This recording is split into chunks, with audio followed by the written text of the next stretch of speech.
Telangana budget సమావేశాలు మంగళవారం నుండి ప్రారంభం కానున్నాయి.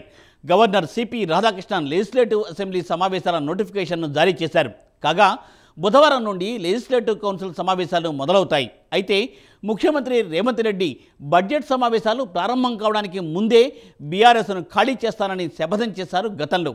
తీరా చూస్తే ఇప్పటి వరకు 10 మంది ఎమ్మెల్యేలను మాత్రమే బీఆర్ఎస్ నుంచి కాంగ్రెస్ పార్టీలోకి లాక్కోగలిగారు. ప్రస్తుతం శాసనసభలో బీఆర్ఎస్ బలం 28. ఒకవైపు బడ్జెట్ సమావేశాలకు సమయం కూడా ఆసన్నమైంది.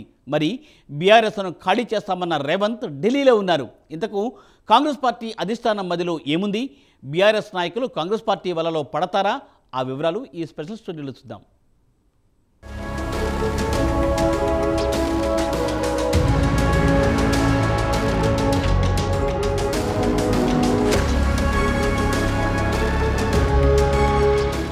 దేశ రాజకీయాల్లో విలువలు తగ్గాయన్నది మాత్రం వాస్తవం. అధికారం కోసం రాజకీయ పార్టీలు విలువలను గాలికి వదిలేశాయని అందరికీ తెలిసిందే.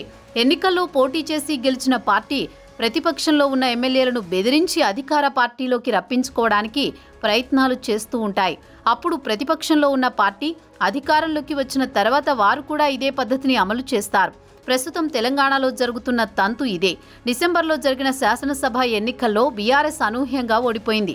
10 సంవత్సరాల పాటు ఏకఛత్రాధిపత్యంగా రాష్ట్రాన్ని పాలించిన కేసీఆర్ను ప్రజలు ఓడించారు. కేసీఆర్ వంటెద్దు పోకడలతో పాటు కుటుంబ పాలనతో ప్రజలు విసిగిపోయారు. ఎన్నికల్లో ప్రజలు కసితో బీఆర్ఎస్ను ఓడించారు.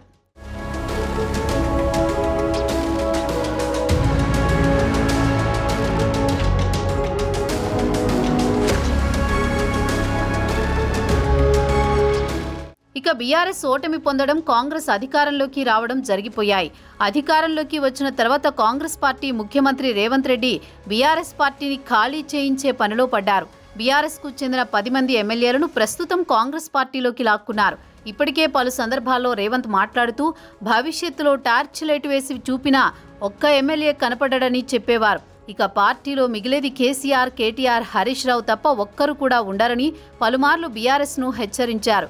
ఆయన అన్నట్లుగానే రేవంత్ రెడ్డి ఆపరేషన్ ఆకర్ష్కు శ్రీకారం చుట్టి క్రమంగా ఒక్కొక్కరిని పార్టీలోకి ఆహ్వానించడం మొదలుపెట్టారు. ఇప్పటి వరకు 10 మంది ఎమ్మెల్యేలను రేవంత్ బీఆర్ఎస్ నుంచి కాంగ్రెస్లోకి ఆహ్వానించగలిగారు. అయినా శాసనసభలో బీఆర్ఎస్ బలం ఇంకా 28 మంది వరకు ఉన్నారు.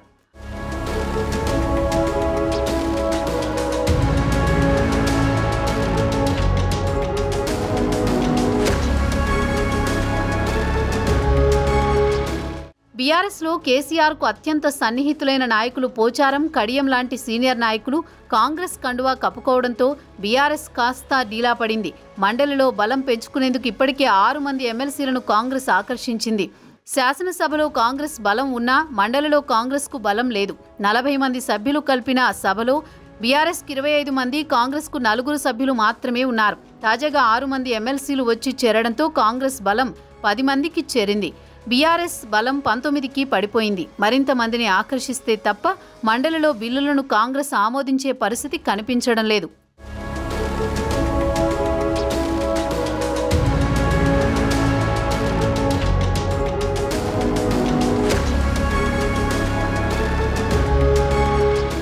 మరి రేవంత్ రెడ్డి శాసనసభ బడ్జెట్ సమావేశాల్లోగా బీఆర్ఎస్ను ఖాళీ చేయిస్తానని శపథం చేశారు. తీరా చూస్తే మంగళవారం నుంచే తెలంగాణ బడ్జెట్ సమావేశాలు ప్రారంభం కానున్నాయి. మరి రేవంత్తో పాటు కాంగ్రెస్ అనుకున్న లక్ష్యాన్ని సాధించలేకపోయారు. అయితే మరికొంతమంది బీఆర్ఎస్ ఎమ్మెల్యేలు గోడ దూకే అవకాశం ఉందన్న టాక్ గతంలో జోరుగా వినిపించింది. ప్రస్తుతం ఆ ఊసే లేకుండా పోయింది. ప్రస్తుతం రేవంత్ రెడ్డి ఢిల్లీ పర్యటనలో బిజీగా ఉన్నారు. తెలంగాణలో ప్రభుత్వం ఎన్నికల హామీలను ఒక్కొక్కటిగా అమలు చేయడం ప్రారంభించింది. మొదటి విడతగా ₹1,00,000 రుణాలను మాఫీకి శ్రీకారం చుట్టింది. త్వరలోనే ₹1,50,000 రుణమాఫీ, చివరగా ₹2,00,000 రుణమాఫీ చేయనున్నారు. అయితే రేవంత్ రెడ్డి ఢిల్లీలో సోనియా గాంధీ, రాహుల్ గాంధీని, మల్లికార్జున ఖర్గేను కలిసి రైతు రుణమాఫీ సందర్భంగా వరంగల్లో ఏర్పాటు చేయనున్న బహిరంగ సభలో పాల్గొనాలని ఆహ్వానించారు.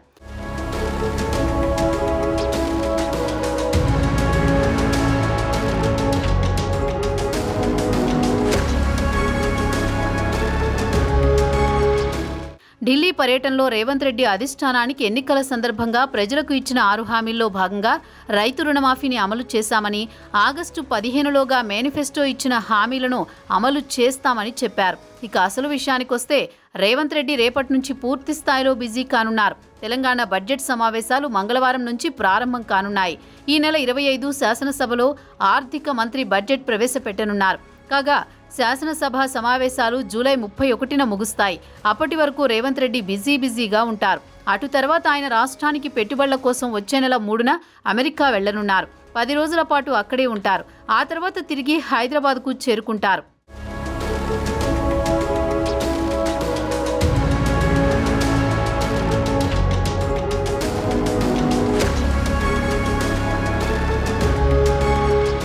వచ్చిన వెంటనే ఆయన తిరిగి ఎన్నికల హామీలను అమలు చేసే పనిలో బిజీగా ఉంటారు. ఆగస్టు 15లోగా కాంగ్రెస్ పార్టీ ఎన్నికల్లో ఇచ్చిన హామీలపై దృష్టి పెట్టాల్సి ఉంటుంది. అటు తర్వాత తిరిగి బీఆర్ఎస్పై ఆకర్షణల వల వేస్తారన్న టాక్ వినిపిస్తోంది. ఈ పనికి దానం నాగేందర్కు అప్పగించారు. ఆయన బీఆర్ఎస్ను ఖాళీ చేసే పనిలో ఉన్నారు.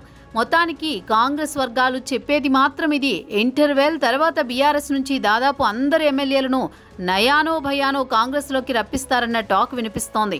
ప్రస్తుతానికి బీఆర్ఎస్ సుప్రీమో కేసీఆర్ ప్రశాంతంగా నిద్రపోవచ్చు. రేవంత్ తాత్కాలిక విరామం ప్రకటించారని టాక్ పొలిటికల్ సర్కిల్స్లో వినిపిస్తోంది. మరి బీఆర్ఎస్కు కేసీఆర్కు కాస్త ఉపశమనం లభించినట్లే.